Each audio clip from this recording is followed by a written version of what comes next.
Well, school resource deputies are among the first line of defense if a shooter enters a school. And this week, they're training for that kind of worst-case scenario in Hillsborough County. Fox 13's Aaron Mesmer is live at the sheriff's office in Ybor City. And Aaron, what did the sheriff have to say about this training today? Brianna, Sheriff Chad Chronister says this is some of the most important training that his deputies will do, and that is why it is a whole week long and so intense.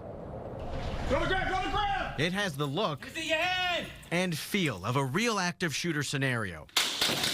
And that's the point. Hillsborough Sheriff Chad Chronister says it needs to seem like an actual threat. That's why he describes this training like this. Some of the most intense, mentally and physically demanding training that any member of the sheriff's office goes through. Of an unknown male that was signal 0 with a rifle. Video from HCSO shows deputies conducting a week-long active threat training. They're inside schools, classrooms, and school buses.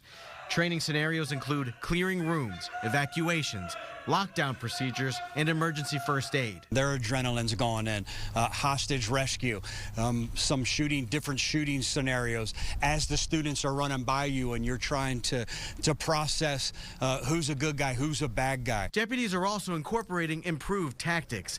They'll now have real-time access to cameras in schools so they can see live video of potential threats as they're happening. We all know when there's an active shooter, every second counts. And the sheriff says that includes making sure every deputy is prepared, even the ones who weren't planning to participate in this training. They were told to come to the school here. The moment they got here, they took their guns and their weapons off of them and gave them one of the less lethal weapons that shoots a projectile and said, here, you're going to help the deputy, go run. Chronister says his department also practices adjusting to new school security laws. Last year, lawmakers required all campus access points, including gates and doors, to remain locked during school hours. This year, a new law gave schools more flexibility to determine which access points are locked and when. You went into that room? I think these two connect.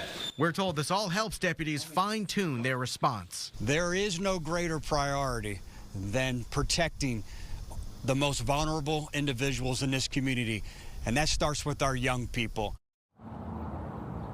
And the sheriff says the school threat assessment and response team continues to play a major role. This is a team that assesses threats or potential threats that come in through the state's Fortify Florida program. Last year, they received about 1,300 reports of potential threats. Brianna, that was about 300 more than the squad received the previous year. Gosh, and we hope that they won't ever have to use that training, but it is great that they're getting all of that they need. Aaron Mesmer live for us outside of the Hillsborough County Sheriff's Office tonight. Thanks, Aaron.